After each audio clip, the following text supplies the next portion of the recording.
Assalamualaikum warahmatullahi wabarakatuh.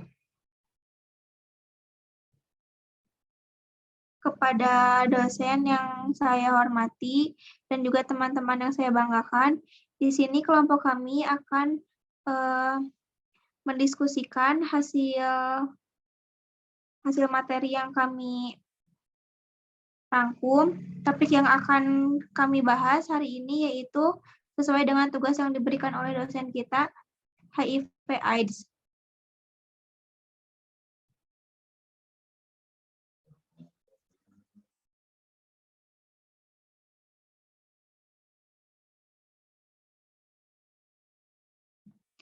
Definisi atau pengertian HIV/AIDS yaitu infeksi human imunodefisiensi virus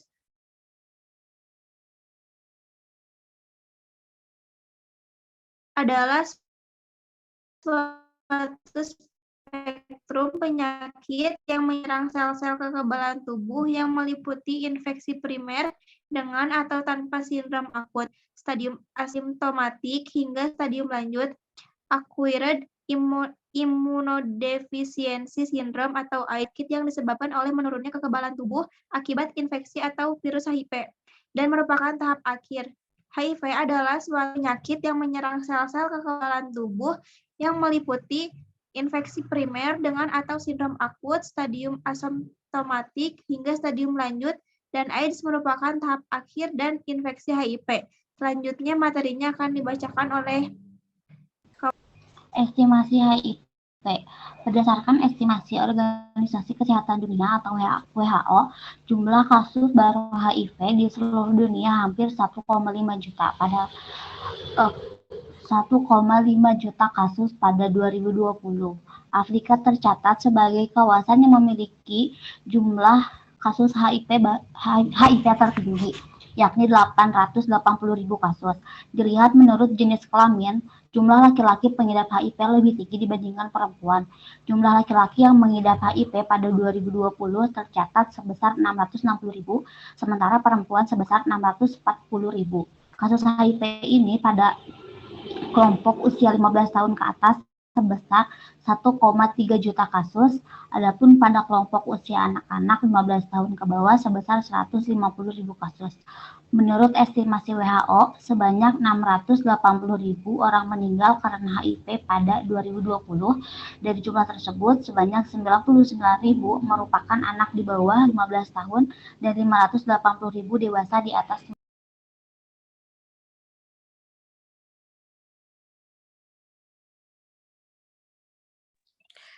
Cara pencegahan HIV. Cara pencegahan HIV yang pertama, satu pencegahan penularan lewat hubungan seksual, yaitu dengan hubungan seks monogami merupakan hal yang paling aman jika suami istri tidak ada yang terinfeksi. Yang kedua, hubungan seks yang ilegal atau di luar nikah meningkatkan resiko HIV/AIDS. Yang ketiga, jangan melakukan hubungan seksual dengan pasangan yang tidak diketahui kondisi kesehatannya. Dan yang kedua, yaitu pencegahan penularan non-seksual. Yang pertama, kelompok resiko tidak diperbolehkan menjadi donor darah, donor organ, atau jaringan untuk transplantasi. Dan yang kedua, penggunaan obat intravena yang ilegal meningkatkan resiko. Hindari narkotika, psikotropika, zat adiktif, dan mabuk-mabukan.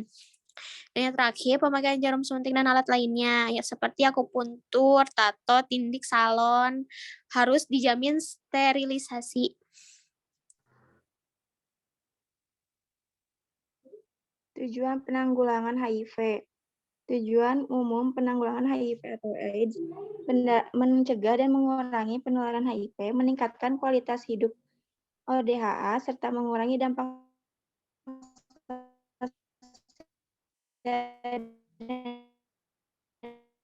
ekonomi akibat HIV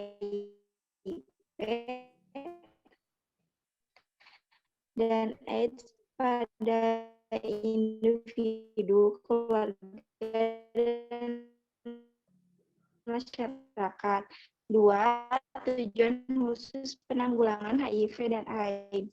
1. Menyediakan dan menyebarluaskan informasi dan menciptakan suasana kondusif untuk mendukung upaya penanggulangan HIV dan AIDS dan menitikberatkan pencegahan pada subpopulasi berperilaku risiko tinggi dan lingkungannya dengan tetap memperhatikan subpopulasi lainnya. Kedua, menyediakan dan meningkatkan mutu pelayanan, perawatan, pengobatan, dan dukungan kepada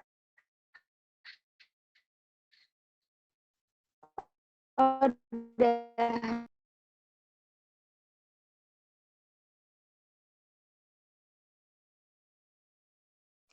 Kedua, menyediakan dan meningkatkan mutu pelayanan perawatan, pengobatan, dan dukungan kepada ODA yang terintegrasi dengan upaya pencegahan.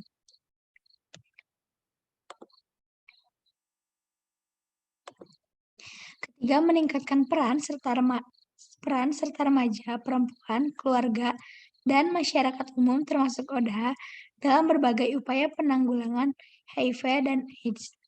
Yang keempat, mengembangkan dan meningkatkan kemitraan antara lembaga pemerintah, LSM, sektor swasta, dan dunia usaha, organisasi, profesi, dan mitra internasional di pusat dan daerah untuk meningkatkan respon nasional terhadap HIV dan AIDS.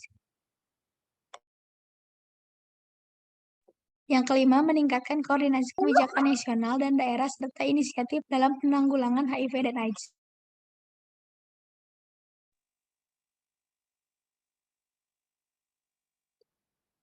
Faktor yang mempengaruhi HIV.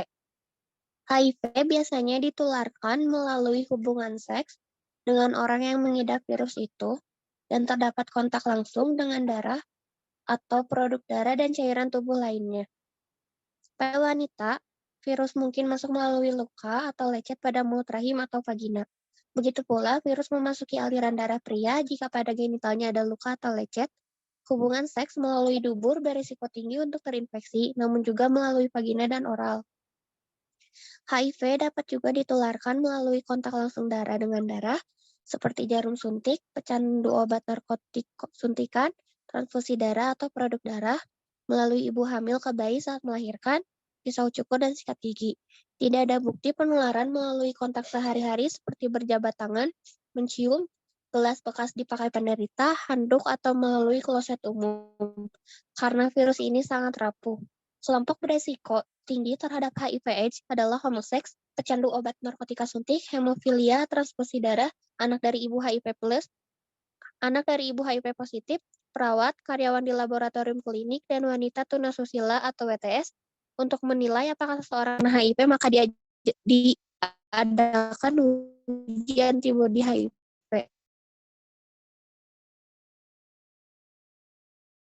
Selanjutnya, mekanisme penularan HIV.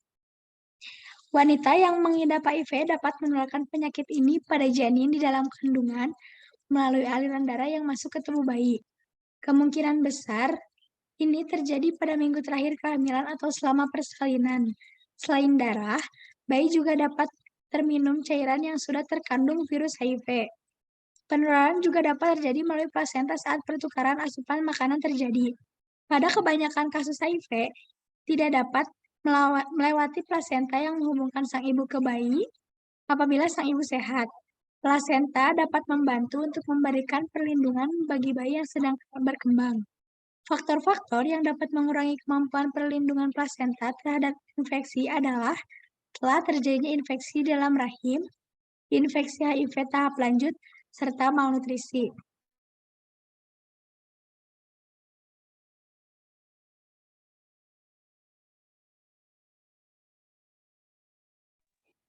Strategi pencegahan dan penanggulangan HIV.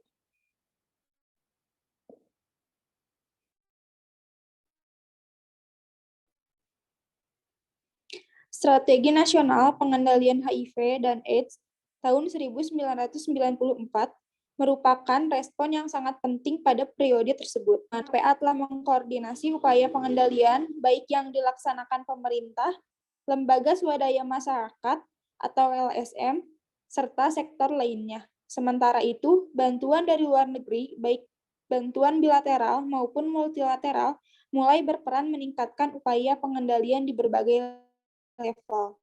strategi pencegahan dan penanggulangan HIV/AIDS. Untuk mencapai tujuan program, maka ditetapkan strategi sebagai berikut. Yang pertama, meningkatkan dan memperkuat kebijakan dan kepemilikan program melalui regulasi, standarisasi layanan program, mobilisasi dan harmonisasi, sumber daya dan lokasi pembiayaan.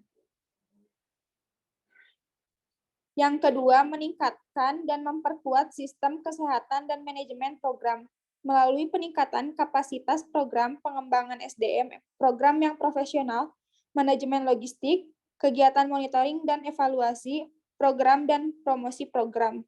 Yang ketiga, meningkatkan dan menguatkan sistem informasi strategis melalui pengembangan kegiatan surveillance generasi kedua, penelitian operasional untuk memperoleh data dan informasi bagi pengembangan program pengendalian HIV dan AIDS. Yang keempat, memperdayakan ODH dan masyarakat dalam upaya pencegahan perawatan.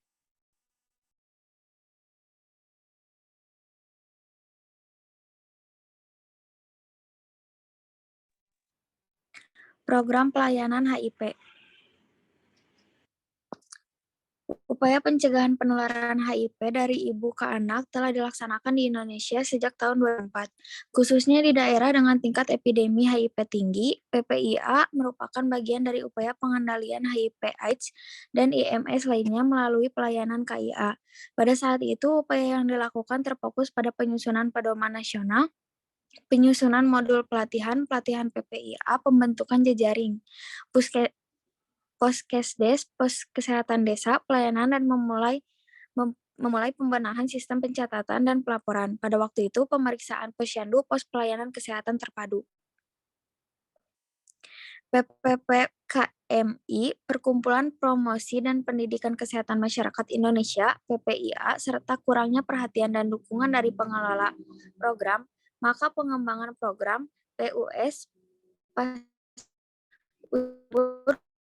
akhir tahun 2011 baru terdapat 90 layanan PPIA Kemenkes 2011 yang baru. Puskesmas keliling menjangkau sekian PPIA. Untuk perluasan jangkauan dan akses layanan bagi masyarakat, program PPIA juga dilaksanakan oleh beberapa lembaga masyarakat.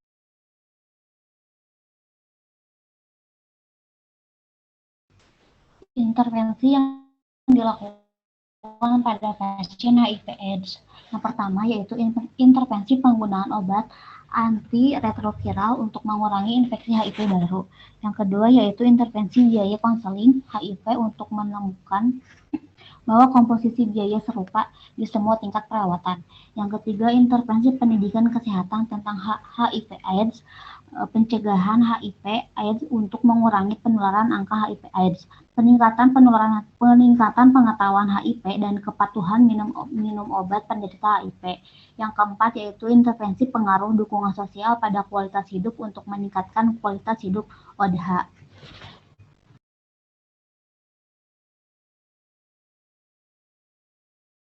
Baik, demikian presentasi dari kelompok kami. Sebagai moderator, saya meminta maaf atas kekurangannya. Wassalamualaikum warahmatullahi wabarakatuh. Waalaikumsalam warahmatullahi wabarakatuh.